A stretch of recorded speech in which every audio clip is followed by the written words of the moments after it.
Oi, maravilhosa! Que a vida de Deus esteja sobre a sua vida e sobre toda a sua casa neste domingo.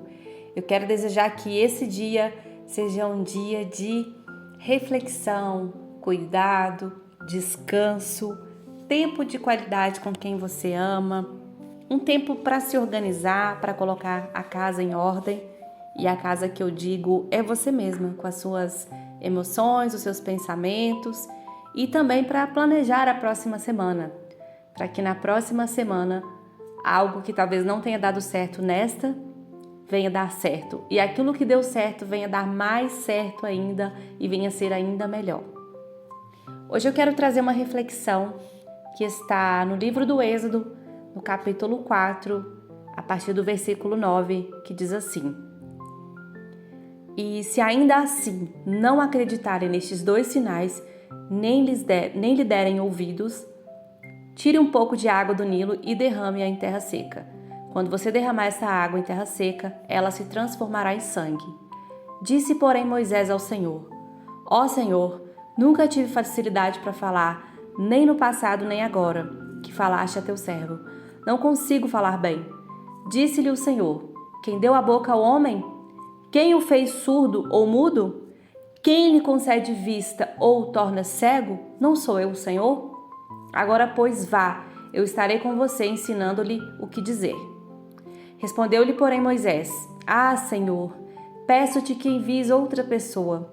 Então o Senhor se irou com Moisés e lhe disse: Você não tem o seu irmão Arão, o levita? Eu sei que ele fala bem. Ele já está vindo ao seu encontro e se alegrará ao vê-lo. Você falará com ele e ele lhe dirá. Você falará com ele e lhe dirá o que ele deve dizer. Eu estarei com vocês quando falarem e lhes direi o que dizer. Essa passagem que acabamos de ler aconteceu no Monte Horebe, no episódio da sarça ardente, que ela estava se queimando, o fogo estava em volta dela, mas ela não se consumia. Provavelmente você já deve ter ouvido falar sobre essa passagem. E nesse período aqui, nesse momento, Deus chamava Moisés para que ele viesse a ser o libertador do povo hebreu que estava preso em cativeiro como escravos no Egito há milhares de anos. Moisés foi o libertador do povo judeu, do povo hebreu. Mas antes disso, antes de Moisés chegar até o ponto de ir lá falar com o faraó e acontecer todos aqueles sinais e maravilhas que nós já sabemos que aconteceu, as 10 pragas, até chegar ao ponto de fato, o faraó libertar o povo, Moisés foi chamado ao monte por Deus e ali o Senhor falou com ele que ele foi a pessoa a qual o Senhor escolheu para libertar aquele povo. Mas Moisés, olhando para a sua capacidade humana, falou: Senhor, eu não sei falar, eu não tenho facilidade para falar, o Senhor sabe que eu não falo bem. E o Senhor disse: Quem deu boca ao homem? Quem fez o homem surdo ou mudo? Quem pode conceder vista ou tornar o homem cego? Ou seja, o que Deus estava dizendo? Você está falando que você não sabe falar quando eu sou Deus que te criei, que fiz você, que fiz sua boca e que posso fazer você falar? Ele estava literalmente dando um problema quando Deus trazia uma solução. Não sei se você já conheceu ou conhece pessoas que todo tipo de solução que você dá, essas pessoas vêm com um problema. É o verdadeiro pessoas reclamonas e que só olham para a dificuldade. E nesse momento, Moisés não estava sendo reclamão, mas ele estava sendo covarde, eu diria assim. Não de ser rude ou de fato querer se esconder, mas ele não estava enxergando ele mesmo com o potencial que Deus tinha colocado dentro dele. Deus deu ao homem destreza e habilidade para fazer tudo, para criar todo tipo de obra. Inclusive no Êxodo capítulo 35, quando o povo hebreu já tinha sido liberto, já estava no deserto, né? Já tinha saído do Egito e já estava no período de peregrinação. Quando Deus chamou eles para construírem um tabernáculo, o Senhor disse a Moisés que chamasse as pessoas, que reunissem pessoas e mão de obra suficiente e reunisse também materiais para levantar o tabernáculo para a adoração do Senhor. E Deus, no capítulo 35, verso 31 do Êxodo, diz: e encheu do Espírito de Deus, dando-lhe destreza, habilidade e plena capacidade para desenhar e executar trabalhos em ouro, prata, bronze, para talhar e lapidar pedras, entalhar madeira e para todo tipo de obra. Ou seja, quem deu a capacidade artística, quem deu a destreza para o homem, quem deu habilidades e competências foi o próprio Deus. E não só a capacidade artística, todo tipo de capacidade, a nossa capacidade intelectual, a nossa capacidade de aprender, a nossa capacidade de ensinar algo, tudo isso foi o Senhor quem nos deu. E muitas vezes nós não olhamos para aquilo que o Senhor nos deu, olhamos apenas para nós fisicamente limitados e não conseguimos enxergar potencial naquilo que o Senhor já liberou, já colocou sobre nós, dentro de nós, e muitas vezes nós não conseguimos enxergar. É claro que o nosso olhar não é o mesmo olhar de Deus. Porém, existe uma máxima que diz que só vive o propósito quem suporta o processo. E é no processo que nós somos lapidados. As características, as competências, as habilidades já estão aqui dentro. Porém, elas só vão ser refinadas, elas só vão alcançar a sua capacidade máxima quando nós a colocarmos para jogo, quando a gente colocar elas mesmo para acontecer, quando a gente se movimentar e decidir dar um passo, sair do lugar e colocar aquilo para começar, para funcionar, independente se está perfeito, se está maravilhoso, se está ótimo, ou se está meia boca, se está mais ou menos, porque perfeito a gente sabe que nunca vai estar, sempre podemos melhorar em algo, mas eu acredito que a gente só melhora naquilo que a gente pratica. É igual um músculo que só cresce se a gente exercita. Então a nossa capacidade intelectual, ela aumenta, ela é ampliada quando nós nos colocamos em situações talvez de desconforto, ou seja, quando a gente coloca a nossa mente para trabalhar. É treinando, é lendo mais que nós aprendemos mais, é estando com pessoas que nós ampliamos a nossa visão talvez, ou conseguimos de fato aprender um pouco mais. É estando em lugares que favoreçam o nosso crescimento que nós talvez vamos ter uma visão ampliada acerca daquilo que nós temos, acerca do que desejamos, do nosso futuro, do nosso propósito. E eu creio que principalmente, além de estar com pessoas e em lugares que favoreçam o nosso crescimento, estar na presença do Senhor é imprescindível, porque só aos pés do Senhor nós conseguimos ser extraídos, nós poderemos de fato deixar que Ele extraia de nós o melhor, o nosso melhor, para lapidar e assim entregar para que nós possamos viver o nosso propósito e abençoar e edificar outras vidas.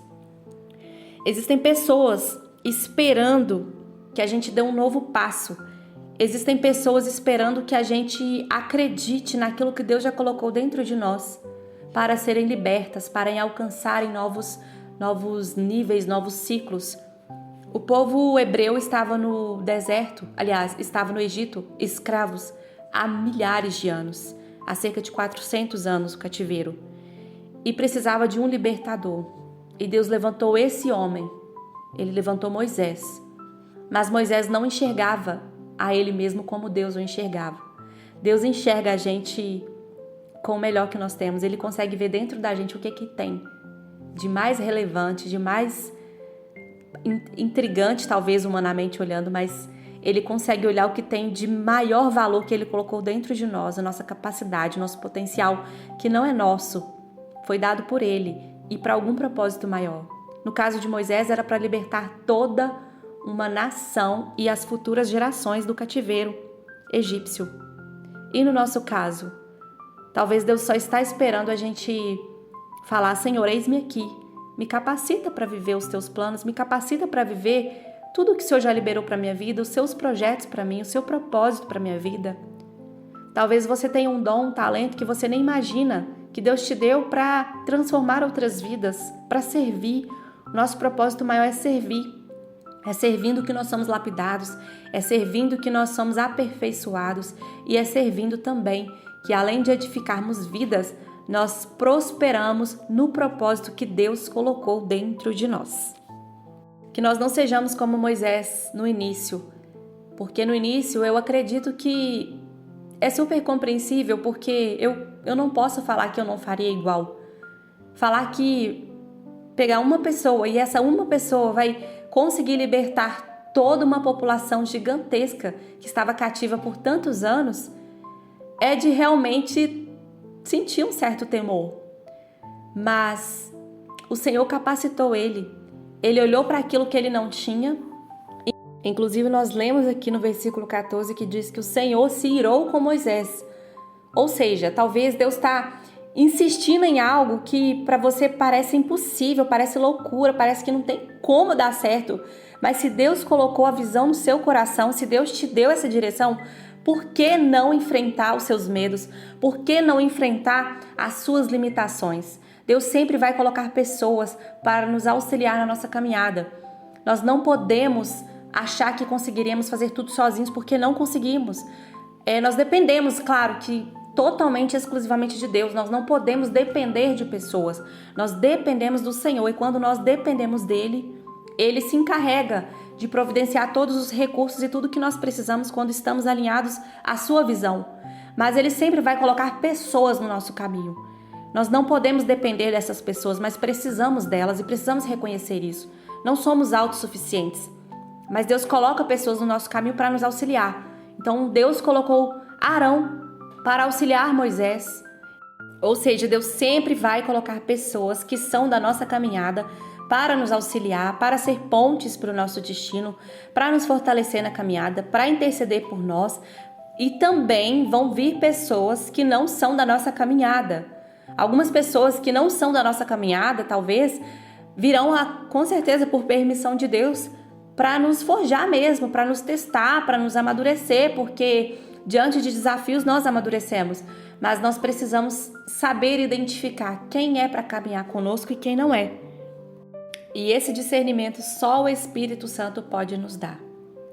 Eu quero orar com você, interceder para que o Senhor traga pessoas que são da nossa caminhada e para que o Senhor também lapide, extraia o melhor de nós que Ele colocou para cumprirmos o nosso propósito, para que o nome dEle seja glorificado através das nossas vidas.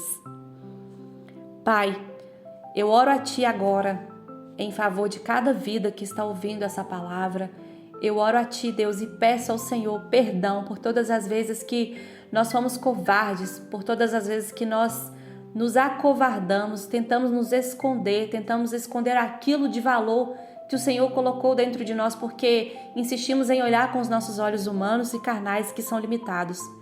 Eu peço ao Senhor que abra a nossa visão espiritual para que nós possamos enxergar aquilo de maior valor, aquilo de grande potencial que o Senhor colocou dentro de nós, com o intuito único e exclusivo de glorificar o Teu nome, edificar vidas e cumprir o nosso propósito. Eu peço a Ti que nos dê discernimento, nos ajude a enxergar com os olhos do Senhor aquilo que não podemos ver.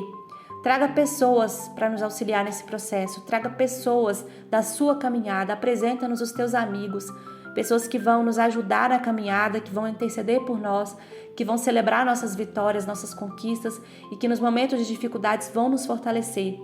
Que nós sejamos essas pessoas na vida de outras pessoas também e que o Senhor afaste de nós todo o contrário, todas aquelas pessoas que não são do Senhor para o nosso destino, que são apenas pedras de tropeço enviadas pelo inimigo para nos afastar do propósito maior, para nos distrair. Em nome de Jesus eu oro a Ti, Senhor, e peço que o Senhor nos conduza para que nós estejamos 100% alinhados à Tua vontade e estejamos no centro dela. Eu oro a Ti em nome do Pai, do Filho e do Espírito Santo de Deus, e quem concorda diz amém. Se essa palavra falou ao teu coração, eu peço que você compartilhe com mais pessoas para que elas também sejam edificadas. Peça ao Senhor tudo aquilo que você precisa, coloca diante dele o que você deseja e necessita e se posicione para receber. Afinal, mulheres posicionadas prosperam.